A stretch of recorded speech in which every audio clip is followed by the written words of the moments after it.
Il a finalement rendu son dernier souffle ce matin. Les hommages se multiplient depuis ce matin. Émotion immense des fidèles. Vous êtes devant Notre-Dame, Anne-Sophie Varmont. On a entendu le glas de Notre-Dame pour signifier la mort du pape François. Et désormais, une messe a lieu en ce moment pour rendre hommage au souverain pontife.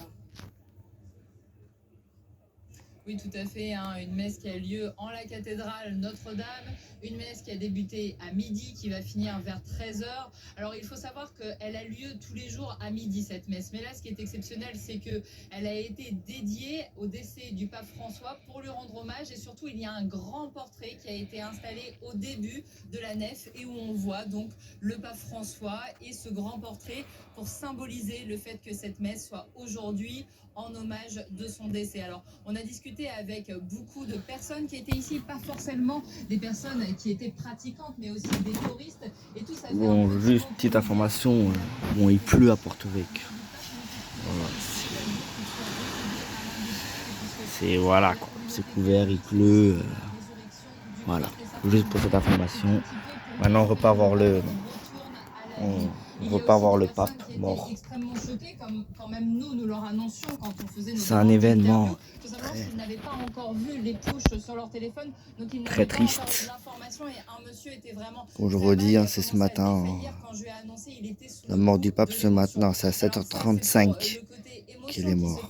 Là aujourd'hui devant cette cathédrale où je vous le disais, il y a énormément de monde parce que c'est un lundi de Pâques et il y a beaucoup et là j'ai de pas de montage qui viennent encore. voir la cathédrale Notre-Dame restaurée, mais aussi il y a d'autres hommages qui vont avoir lieu aujourd'hui. Outre cette messe à midi, il y en aura une autre à 18h, une plus officielle avec des invités, même si on n'a pas encore la liste des invités. Puis ensuite il va y avoir une veillée hommage en l'honneur du pape. Alors pareil, les heures sont encore à déterminer puisque évidemment la nouvelle étant encore très récente, l'organisation est en train de se faire au fur et à mesure.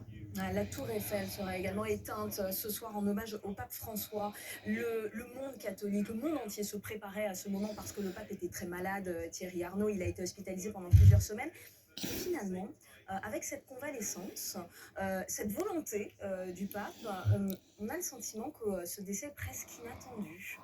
Oui, il surprend après l'apparition d'hier, effectivement, sur ce balcon de la basilique Saint-Pierre, sur effectivement cette déambulation, cet entretien. Et il avait 88 ans. Le vice-président américain J.D. Vance, qui était à Rome et avec qui il a pu échanger quelques mots.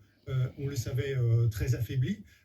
On l'a vu très déterminé et on le disait tout à l'heure, très décidé à apparaître hier. Et donc, évidemment, l'annonce de ce matin a surpris. On va écouter les derniers mots du pape François devant les fidèles hier.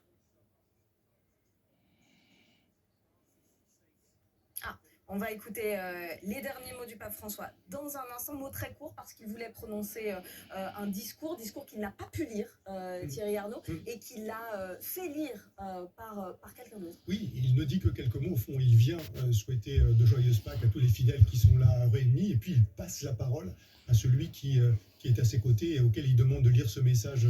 En effet, donc c'est très court, ça ne dure que quelques secondes, et on voit à la fois... Et on entend dans cette voix du pape ce mélange qui est tout à fait frappant de fatigue et de volonté, de fatigue et de détermination. Justement, on va pouvoir les écouter.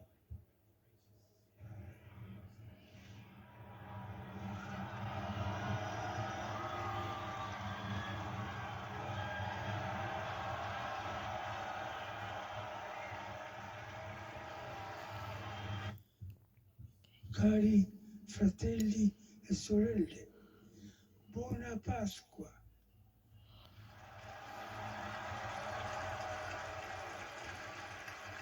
Ça c'était hier. Maestro delle cerimonie ti legge il messaggio.